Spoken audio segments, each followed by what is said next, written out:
Morning, And Bob. divorce a woman against her will. A man can divorce a woman whether she wants to or not. She doesn't have to agree. Today, we don't divorce women without them agreeing. But the facts are that from the Torah, you can divorce a woman even if she doesn't want to be divorced. That's the halacha.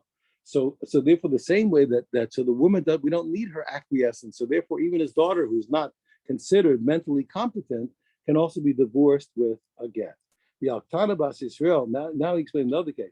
Let's say not the case, but if you have a minor girl of a father, Shanisis the Kohen, a minor girl was married to a Kohen, not by the father. We know that also that even though from the Torah only a father can marry off a minor girl. But the rabbis, remember, the rabbis had to protect the welfare of girls. They want to protect them. So they allowed the mother or the brothers to marry her off. But that marriage is only a rabbinic marriage, okay? So if a minor girl was married by the mother or the brothers to a Kohen, now since she's not really married, remember, a Kohen can feed his wife. Any girl who's married to a Kohen, even if she's a Bas Yisrael, she can eat teruma. But she's not really married. How can she eat it? Nevertheless, she'll chel b'truma. So he's saying what? That she can eat truma d'Rabbanan. Any place where the truma was not a Torah obligation, but it was only rabbinic truma. Really, the Torah, this didn't need to be, they didn't need to give truma from this produce. But the rabbi said you need to give truma, so that she's allowed to eat. And as we'll see, the point is what? That the rabbis don't make a decree. We're not worried about it leading to a prohibition. Mesa Bal Yarsha. And not only that, if she dies, her husband will indeed inherit her estate. Even though she's not really married, but the rabbis have a right. This is a rule we've learned before. We learned it from the Nevi'im. It's an argument which place in the Navi we learned it from, whether it's Ezra or Yeshua. But we learned the Beis Din has a right to rescind the ownership of anybody's property. Beis Din has a right to take away your property and declare you not the owner. We learned from that.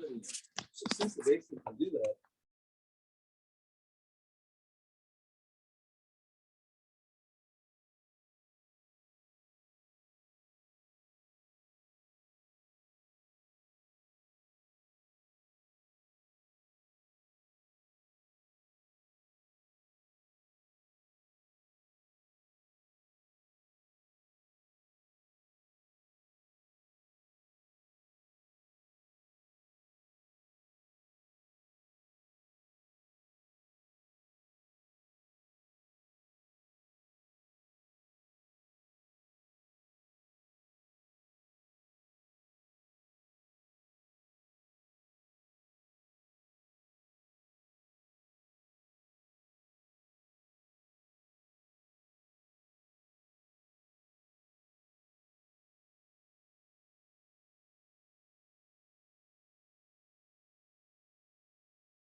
That animal, as long as many people don't know that it was stolen, the rabbis decreed that it works. That it's going to be a good sacrifice, and he's not going to have to bring another sacrifice. Why? If they tikkur mizbeach for the sake of adjusting, of helping the mizbeach. Now we're going to explain it in 1 minute. Rabba, we'll get to that main point in a minute. But let's first understand. Rabba says a very important point. That from the testimony that he gave, that we can learn a very interesting law. Amr Edim, let's say a guy, I'm going to say it outside, I'll read it inside. Here, a guy shows up, he says to the Edim, okay, you be the witnesses, I'm about to divorce my wife with this paper. Then the same paper he just told the Edim was a divorce. He says to the girl, he says, here's a bill of debt, a bill of debt that I'm giving you. So she thinks she's getting a bill of debt. And he told the Edim he's giving her a divorce, and it was a divorce that he gave her. It was a divorce paper. What's the halacha? Because he says the what? So he says, if a guy said to the witnesses, law, he says, watch, be witnesses that I'm giving this girl a get. The chaz of Amar law, but to the woman he said, here, take this bill of debt. She's divorced. Okay, now how did he learn it? How did he learn it from our Mishnah? Let's take a look. Lo Amar Rav Yochanan Gudal lo bein daita, because we just saw a minute ago, Rav Yochanan Gudal holds the opinion that what? Since he said that what you can give a get to a deaf mute girl, and she's not competent, yet you can give her a get. So you see what we don't need we don't need the mental acquiescence. We don't need the agreement of a woman to divorce. So therefore, also over here. In this, according to this opinion, no. That's exactly the point. That even though she doesn't know she's getting divorced, as long as the witnesses are witnesses to a divorce, and she thinks she's getting a paper of IOU. Yes, it. And she's one second. Below being a doctor. Okay, Hachinam is here too. Just like we saw by the Mishnah. That we don't need her mental acquiescence. Also, we don't need it, and that's how he proved it. So now the Gemara says, listen, now this is classic. He said a good point, right? No, it makes sense. How do we reward people who make sense in the Gemara? We attack them. If you make sense, we attack you. Why? Because you're boring. You say, yeah, what do you tell me what I already know? You know what they say about doctors? What do doctors hate more than being told something they already know? Being told something they don't know. Exactly. Huh? Yes, we'll see in a minute. In this particular case, but remember, I want you. This is very important because he asked me this a few times on Shabbos, and I at a later date, because it's not good for a weekday class, but at a later date I'll discuss with you further. The Torah knows exactly what it's doing. Today, in the modern world, they don't like it because they don't want to fulfill. They don't study the Torah, and they don't respect the Torah. But the Torah did set up certain hierarchies in our society, and it definitely there's a patriarchal relationship between husbands and wives. If people don't like it, that's the facts. That's what Torah wanted. And when people are righteous, it's beautiful. I want you to understand what I'm saying to you. When it's done properly, because the women are free and they're supposed to be free. Listen to what I'm telling you. Later I'll elaborate. It's a good thing. It's a good thing. When the husband takes a patriarchal position vis-a-vis his wife, she's free. She's free to lavish love on her children. She can make doilies and decorate cake. She can do it. I'm serious. And she can hug the kids. You said to be there for them when they're supposed to be. That's exactly what the Torah wanted. And the Torah has a very strong fashioning of roles that if people are righteous, are wonderful. When people are wicked, here's the point I want you to understand what I'm talking about. When people are wicked, they can take advantage of everything. Whenever somebody wants something, you can extort them. There's not a flaw in the Torah because women and men extort each other for money. That's not a problem with Gittin. That's a problem with people. They're wicked. They're wicked. Anytime somebody wants something, you can extort them. You understand? They want a lulav, you can extort. In Israel, I don't know, for years, the schach business was run by gangsters in Israel. Gangsters. Schach was sold by gangsters for years in Israel. Gangsters, mafia. That's who sold the schach. Because they know religious people want it. They're going to take advantage. They were bums. That's not a Torah flaw. You understand what I'm saying? That's a person flaw. So I want you to understand the Torah is written for people to be righteous. When people are righteous, you'll see that. I just want you to just a little preview of the coming attractions. I'll speak about it more. Well, you'll see all the things that in the modern world they're so offended by.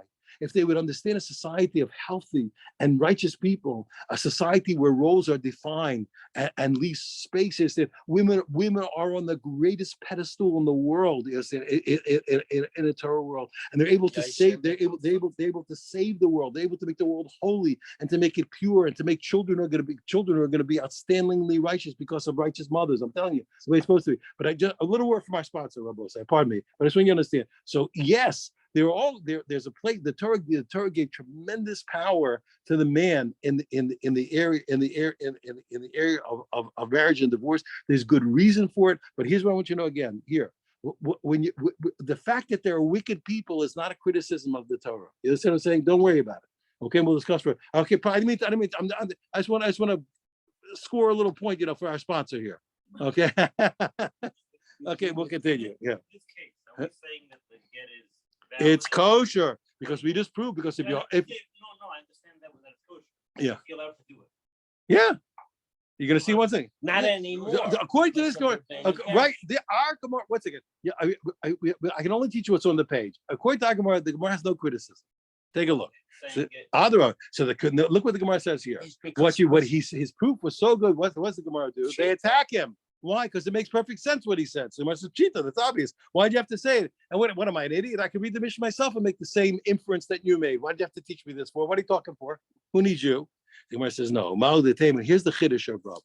Came into Amar Kinsi Shtarcho Ze Bituli Butler. Here's why. Because after he said that this is a divorce, he said to the girl, "This is a what? This is an IOU." I said, therefore, what? Come on, and I would think what? Bituli Butler. He doesn't intend to divorce her. Those words indicate what? A reneging. He's not really divorcing her, even though he told the Eidim, "I'm going to divorce my wife." When he said to her, "This is a sharchov, this is a bill of debt," he's letting go. Okay. If he was really, the chiddush of Rabbah is what?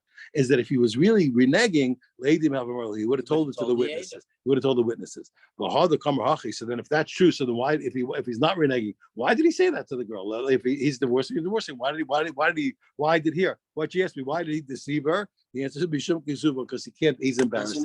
He can't face her. He can't face her and tell her that he's divorcing her. There's no indication here that he's allowed to do that. There's no indication he's not. I just said to you here. I accept what you're saying.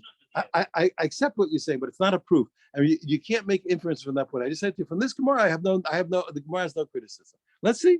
We'll see. We can discuss it. The Gemara doesn't say. That's all. But yeah, and you're right. You want to make a deal. I have this game, and I don't mean you're playing a game. This game I'm good at. Yes, and it's dafka, lav dafka, just like I showed you before. You only have a lot of ways to skin this cat. So from this place, for this moment, I'm going to say what we're going to leave it. We'll discuss further. Furthermore, he testified that a minor Jewish girl. Now, this is I want to just explain this outside, and so it makes sense. The Mishnah moved from one case to another. First, we talked about a minor deaf mute, right? And then we talked about a minor girl who's not a deaf mute.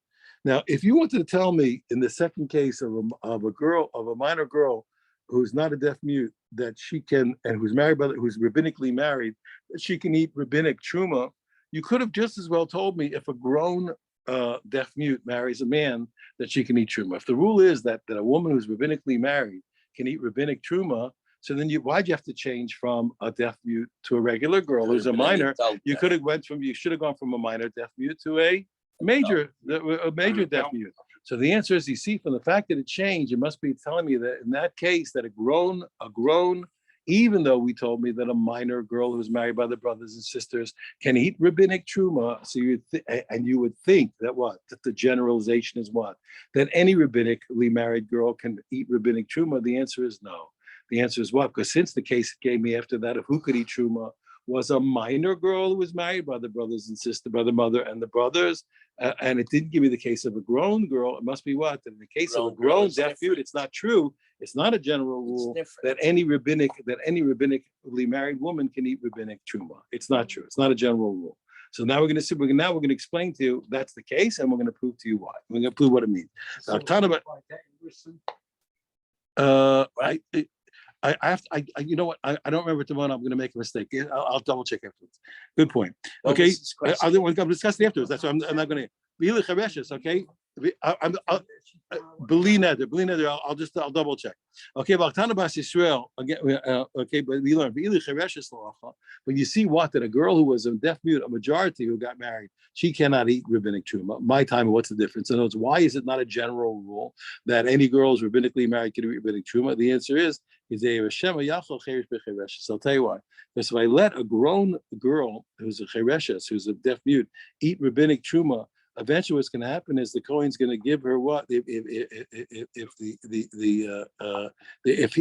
the guy she marries is a deaf mute, okay, he's not going to be careful, and what's going to happen one day he's going to give her what instead of giving her rabbinic truma, is going to give her real truma, which is forbidden. I belechol. So the Gemara says, so what? Why do you have to make such a decree? So let's say again, remember, a cheresh essentially has the rule of an incompetent, mental incompetent. So she's no different than any minor who eats things that are not kosher, who eats animals that died and weren't shechted. What's the difference here? According to one opinion, by the way, we don't say that. We do stop them, but according to this opinion, that you don't have to stop a minor from eating unkosher, you don't have to stop this girl. So why do we have to make a decree? So the deaf mute will give his deaf mute wife truma. What's the problem? The Gemara says, no, I'll tell you why. You're right, and that alone is not enough. But I can't. If I let that happen, once I let the deaf mute give his wife rabbinic truma, and even if I eventually, and he'll give even truma from the Torah. What'll happen is okay. He'll marry a what'll happen was 1 second. The answer is okay. Okay, the answer because what? Because a cherish. Then what'll happen is if you let the deaf mute feed his wife truma, in this case, eventually he'll feed a non-deaf mute wife. He'll marry a regular woman who's forbidden to eat the truma from the Torah, and he'll feed her real truma, and she'll transgress. But at least, okay, so then if your whole problem is truma d'oraisa, so at least let the deaf mute, or let anybody feed the deaf mute girl, let her feed her always rabbinic truma. The answer is so once you let any truma, human nature, and this is again psychology, people don't differentiate. Truma is truma. I ate truma here. You can eat truma there. He's a cheresh, so he's not able to distinguish. People don't always understand. You know, one of the reasons there are people who never eat any matzah with water. Stay with water, or matzah meal with water. Yeah. So once upon a time, what happened? Once upon a time, there's a woman. She went next door. Her next door neighbor was the Rebbitzin, and she went to the Rebbitzins' house. Remember, she went to the Rebbitzins' house, and she sees what's the Rebbitzin making for dinner for the rabbi. Matzo balls. She makes the batter.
Now we haven't argued. This is the argument that I discussed with you.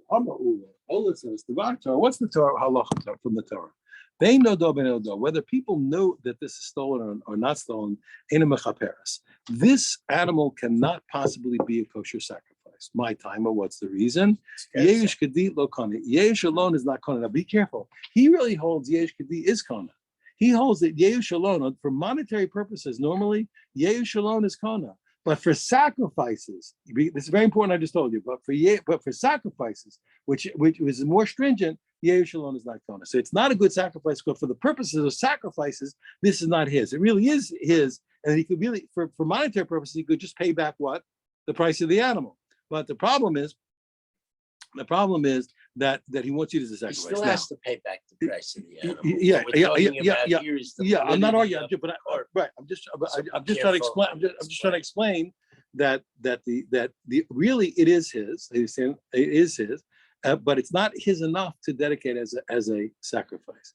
Umatam amru lo nada mechaperes. So if it's really true that it can't work at all, it can't possibly be a good sacrifice. So how can the rabbis say it atones, it works? Okay. They want to stop the Kohanim from being sad. Now, what does that mean? The rabbis, the rabbis cannot uproot a law of the Torah except in one case. The rabbis can uproot a law by making people do nothing. I can't. The rabbis, a Navi can tell people go kill, go eat treif, all kinds of things. The rabbis, when we make a decree, we don't uproot the laws of the Torah, but what we don't uproot the laws of Shabbos. But what we can do is we can tell people not to do a mitzvah asa, and a positive precept. We can make them not have to do it. So I say here, you know what? You're obligated to bring a sacrifice. If people don't know this is stolen, we're going to tell you what it's okay. You don't have to bring a sacrifice. Why? We're going to say shave al so don't do anything. Why is that? Because the Kohanim feel terrible. This guy brought a sacrifice that's not a sacrifice, and what's the rule? Let's call chulin bazara. Any sacrifice that's not a sacrifice, it's forbidden. And the Kohanim, it's already happened after the fact. The Kohanim made it. They feel terrible. So we want the Kohanim to feel better. So what we do is we say, it really worked. The sacrifice worked. The guy got atonement. He doesn't have to bring a sacrifice. It had some value. It's still sad what happened that they ate it, but they feel better. So now, so the rabbi said to Ula, he says, now 1 second, the language of the Mishnah is against you. If you're telling me it's here to make the Kohanim feel better, it shouldn't say, why does it say in order to fix the altar? It should say in order to fix the Kohanim. Why did you say to fix the altar? Amar Lemi said, you're right. Came the Kohanim at save him, I'll tell you why, you're right. It really is to fix the altar. Because when the Kohanim become so depressed that they ate forbidden meat, they're not gonna do the temple service. They're gonna be bummed out. They'll have to bring kabbanas before they can do it again. So there'll be a delay. But my point is what they're gonna not want to do the service. So therefore, what it really is fixing the mizbeach and not really. So what they did, they exonerated, they exempted him from having to bring a carbon. We told him to do shave al taisa. He does not get a carbon. Huh? He does get it. They're saying, as far as we're concerned, he has fulfilled his obligation to bring a sacrifice. And he doesn't have to bring it. It gave him kapara in the sense he doesn't have to bring it. Why the Kohanim will feel better and not be depressed. We don't want a base of English with depressed Kohanim. We need them to do their work. Rabbi Yehuda Amar, the Torah, Yehuda says the other way. He says it's the opposite. He holds what? That Yeush Kadi is Kona. Yeush alone is Kona, even what for the sacrifices. Amar Dvar Torah, Bein Nodah, Bein Nodah, Mechaperes. The truth is that on Yeush alone, the guy actually owns the animal, has to pay back the money. But and whether people know it's stolen or not, it's a good sacrifice. And the real point of the Mishnah, in my time of Yeush Kadi, okay, Kona, because Yeush alone is Kona, even what? Even for a sacrifice, even for kabbanas. So now then I have a problem. So why, if people know that it's stolen, doesn't it work? Okay, why doesn't it work? So people shouldn't think badly that they think that the mizbeach is consuming stolen objects. That we have theft going on, and in the base of English, the altar is the altar is consuming stolen good. Okay, so Gemara says now 1 second. It makes sense. Ula who said what? That really the sacrifice doesn't work, but the rabbis exempted him. That's why it spoke about a chatas. Why? Because a chatas is something. What's different between a chatas and an ola? And a chatas, the kohanim eat some parts, and an ola is a burnt offering. As a burnt offering, they don't eat anything. So I understand, according to Ula, it spoke specifically about a chatas. Why? Because since the whole point is the kohanim were going to feel bad that they ate meat that wasn't a true sacrifice. So that said, that's why it spoke about a chatas. El Rabbi Yehuda, but according to Rabbi Yehuda, where the whole point is really what? The whole point is that people shouldn't think that stolen things are on the altar. My chatas. Why are you speaking about a chatas? Afila olanami, even a sacrifice that's completely burnt up would also make people think badly of the mizbeach. The Gemara says, "Lo mebayikam." Now get out. Look what I just did. Remember this. Remember back to the beginning of the class. What did he say? He says, He says, according to you, why did it say chatas? Chatas and only chatas. Remember my lesson. Don't forget my lesson. He says, what? Hey. He says, what, Rabbi Yehuda? It said chatas, not ola. According to you, should even be an ola. He says, no.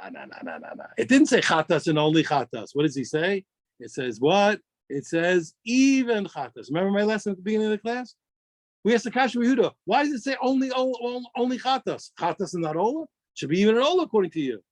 According to Ula, it should be chatas and not an ola. But according to you, why is it a chatas and not an ola? He says, no. It's not a chatas only and not a chatas, not an ola. It's even a chatas. Lo mebayikam, it goes without saying, it's teaching. Lo mebaya ola de kolulu, it goes without saying that an ola that's completely burnt up, so the entire value of the sacrifice is stolen goods. They're going to think it's on the altar. Ela afilu chatas, even a chatas, we have to worry that they're going to think badly. Chatas nami, afilu chatas nami, even a chatas also, the chela v'dam the stuff comes back. But it's very, most of the animals, a very little part of the animal is burnt up. The fats, the blood, a kidney, a chatzar kaved, something. Okay, but that's it. He says, kohanim achle, but we eat the kohanim achle, but the majority of the animal, the kohanim eat it.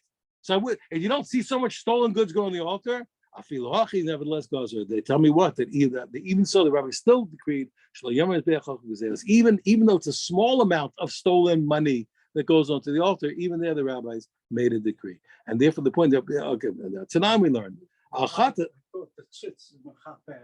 no tzitz mechaper blood, tummy blood. Okay, tonight we learned Achatas agzula. Okay, okay, we learned in our Mishnah that we made a decree if you had a stolen chatas, each one according to its explanation, that if people don't know that it's stolen, okay, it does its job. It makes sense according to Ula, who says what? That really what? It's not a good sacrifice. Nicha, everything makes sense because it told me the chiddush that what? That even though it shouldn't work, that it works. Al Rabbi Yehuda, but according to Rabbi Yehuda, Ibcha Mebaile. Why is it telling me that the one where it's not known works? The main point according to Rabbi Yehuda is what? Is that the one where it is known doesn't work. Why is it emphasizing the wrong way? Why is the Mishnah emphasize the one that does work? It should be emphasizing the one that doesn't work. According to Ula, the Chiddush was that it works. According to Rabbi Yehuda, the Chiddush is the one that doesn't work. So the answer is, okay, this is what he really said. If it's not known, it'll work. Okay, but if it's known, it doesn't work. You're not allowed to bring it if they tikka mizbech in order not to people speak badly about the mizbech. I just want to bring another point. Remember, according to Yehuda, I didn't mention it before. I'm sorry. The point here is not after the fact. It means before the fact, you're not allowed to bring it. That's the main point. I didn't emphasize that. I apologize. Masi Rabba. Rabbi asked this kasha. And when I asked the kasha to Ula, you tell me that Yehush alone doesn't acquire for a sacrifice? Come on, get out of here. I'm going to prove to you that Yehush alone does acquire not only for the thief, but even to the degree that he's allowed to bring it as a sacrifice. Go on, okay, a guy stole an ox or a sheep. Now, you know what's the rule of an ox or a sheep? When you steal it, if you steal it and you get caught, you got to pay what? Double. If you steal it and you shechted it or sold it, you have to pay back respectively 4 or 5 for sheep or for the cow. He says, "Gone of the higdish." The guy stole it, okay, and then he dedicated it to the temple. Now you know there's no fines by the temple, okay, and he stole it and he gave it to the temple. Then he shechted it or then he sold it. He has to pay the double one why? Because it didn't belong to the temple when he stole it. When he stole it, it was still his. So he has to pay the double. Okay, he doesn't have to pay the 4 of the 5 because the 4 of the 5, okay, it wasn't his, already belonged to the Hagdash. Okay, but Taniola, and we learned concerning this, we learned Bahutski Agavna. Let's say he shechted it outside of the Beis Hamikdash. On his kares, he gets kares. Now, to say he gets kares, why does he get kares? Because if you shech the sacrifice outside of the Beis Hamikdash, you get kares, the punishment. If according to you, Yehu Shalom is not koneh, okay, he says my kares might be. How can he get kares? It never belonged to the Hagdash. According to you, he never succeeded in giving it to the Beis Hamikdash. It says Amar Rav Shizbi. He says kares b'divrei. No, it's rabbinic kares. It's a rabbinic kares. The Gemara says they started laughing at him. He says kares b'divrei mika. Is there such a thing as rabbinic kares? Amar Le Rabbi says yes. He listened. Hey, stop laughing. He said Gavra Rabba Amar Milsa. If a big man said something, don't you laugh. Shayidei divrei basalo. It comes out, yes, there's a way. Not that the rabbis instituted kares. The rabbis took their power and brought about, by dint of their power, they made him get kares in the Shemayim. What? What happened? Okay, through them, why? Because since, the rabbis have power over money, they can take away money and award money. What do? The rabbis took this stolen object and they gave it to the thief. Why? To be nice to him? No, to be mean to him. They gave it to him, so now when he shechs it, what's going to happen? He's going to get kares. They're getting this guy. They would have punished this guy for stealing. They gave it to him for the purpose of him being punished. They would have knocked this guy out. Okay, Amar Rava says, he says, he says, now, when you told me that the rabbis can put the animal into the guy's possession, this I certainly have a question. When the rabbis put it into his possession, Mishas Geneva, Mishas Hagdesha. When did they put it in his possession? From the moment he stole it, or only from the moment that he dedicated it? The whole goal is only to get him to have kares. So theoretically, they could do it from the time he dedicated it. What's the why is it different? Okay, I'll tell you why. Because let's say whatever babies it had since he stole it, or whatever shearings it had, does it belong to him, or does it belong to the original person he stole it from? What's the law? He says, I'll tell you, it makes sense. It makes sense that they put in his possession only from the time he dedicated. Why? So that a sinner shouldn't be rewarded. Why? Because the whole point was to hurt him. If they're going to put into his possession from the time of the stealing, they're going to help him. He's going to have possession of the offspring and everything. They're not trying to help this guy. They're trying to hurt him. Okay, now. Okay, then we get. Now I want to explain something outside, and it's not going to be that hard. Okay. The rabbis, we had a big problem. At times, they were called secret kohen, which were from the time of the destruction of the Second Temple. They were goyim that would come to a Jew. They threatened his life, and the guy would say, "Look, let me live. Take my property. Let me live. Take my property." But so obviously, when the guy did that, did he really want to give away his property? No, he didn't want to give away his property. He really he hoped, okay, somehow I'll do something. So now, what's the law when the guy said, look, take my property, don't kill me. Okay, now another Jew wants to get that property. And remember, the guy who stole it is selling it for cheap. So if I buy that same property from a Jew, I have to pay 100 from the guy. I can get it for 75. It's a quarter cheaper usually. I can get it for 75. So he wants to go to the guy and buy it back. So the question is, wait, come on, hey, that's not the guy's property. The Jew didn't really want to give it to him. So he wants this, okay, you know what? I'll go back to the Jew and I'll make a deal. So we have a law called secret code. Secret code in the law is like this, that if the guy stole the Jew's property and now he's selling it at a discount and a Jew buys it, if he goes back to the Jew after that and says, listen, look, I don't want to be a thief. I paid the money, but you lost it. Here, make a kinyan with me and let me have the property. Even if the Jew does it and he makes a kinyan, it still doesn't belong. It still doesn't belong to the guy who bought it. Why? Because the Jew who made the deal, he's still afraid of the guy, or he's afraid of the guy, or because he thinks he'll have an easier time getting it back from the Jew. He's not serious. But in the opposite way, it does work. If the guy wants to buy it cheaply from the guy, and he goes to the Jew, he says, "Listen, look, you lost it. I'm sorry." He said, "But I got to do business. What do you say? Why don't you give me the property and let me go buy it from the guy? You lost it anyway."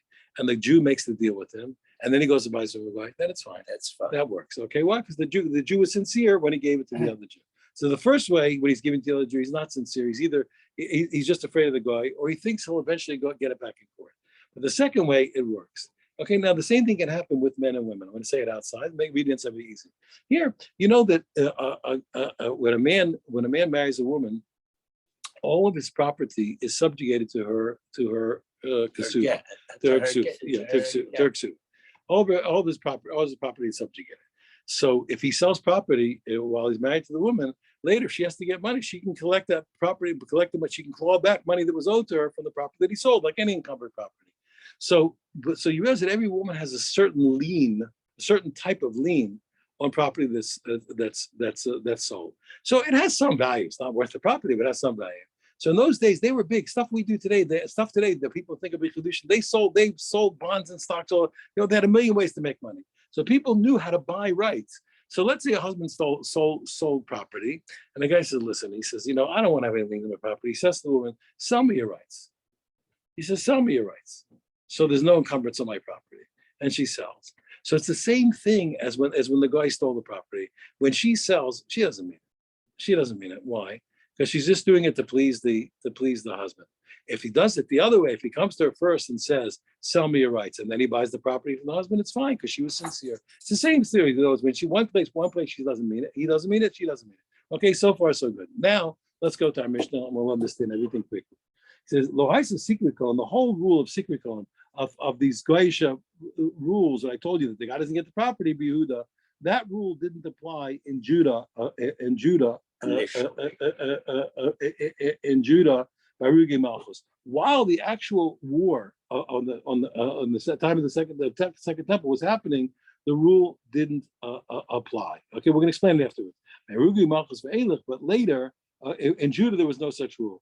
Barugi Malchus ve'elech, but once the war was over and the Goyim were stealing property, then the rule applied in Judah. Ketzad, what's the rule of sikrikon? I'm just going to read what I just told you. Lokach misikrikon, a guy, the Jew went to the guy and bought it at a discount. Then went back to the Jew and said, "Listen, I bought it already. Give it to me." And the guy gives it to him. It doesn't matter. It's still the wholesale is no good. Okay, because the Jew never meant to give it to him. Be balabayis, okay, but if he went first to the Jewish owner who was stolen from and said, "Give it to me, I'm going to go buy it from the guy." Then he bought it from the guy, from the marauder. Then it's good. Now, furthermore, the similar rule: a guy bought a property from the husband, which should theoretically be encumbered to the wife. Okay, and then he bought the rights from the woman to that property, so it'll be truly unencumbered. The whole sale from the woman is nothing. It's all nothing. Why? Because she says, "I just did it to please my husband." Okay, but if he first went to the woman and bought the rights to that property, her lien, then he bought the property from the man, then the sale is good for the reasons that I explained to you. Now the only thing is how all that was all true originally. Okay, that we said that was the original law. That's the Torah law, what I just told you. But afterwards, based in Shachareya Mamru, but a later based in said the following. A guy can buy from the guy, and what the notion about it, and it just gives back his profit to the owner. He's allowed to buy it from the guy, and just give the profit. Usually it's a quarter, right? It's usually a quarter. See, the quarter that you save by buying up the guy, give back to me. Give back to the original owner. Okay. Amasai, but when is that true? Only when the original owner doesn't have enough money himself to buy it from the guy. Or the courts won't listen to him. But if the guy has the money to buy it back himself, but you have no right, no one's allowed to go to the guy and buy it. Rav Hoshi based in was the Nimnu, and Rav made a based in. And they voted. Even in that case, where we said that you have a right to buy it and pay back a quarter, once it was 12, but as long as the original owner has money, you can't take it. Once it was 12 months by the guy, then we say what? You don't have to even leave room for the original owner to buy it back. Anybody who buys it, it's fine. That already, as long as you give a quarter, even if he had the money to buy it back, you don't have to give him precedence. I'm going to stop here and continue tomorrow, and I have a little bit to do in this. Then we have the long story already of the destruction of the temple. Yishkar Gadol, have a wonderful day. Thanks a lot, Rabbi. Thank you. Thank you. You're very encouraging. Why are you? Yes, I did. Thank you. I'm not sure what I can do, but I gotta look. Let's see. Why are you? Yasher Koach, Rabbi. What? Why are you? A long discussion, not for that. When I did this year, after this year, I just ignore. Well, it puts pressure on the Iraqi regime and also Thank you, thank you. Yeah, sure. My pleasure. You put pressure on who? on the Iraqi regime that's trying to kill this man who's pro-Israel. Yeah, the question is, how do we put pressure on them? How does Take that away go? aid from them. What's that? Take away aid from Yeah, them. I mean, we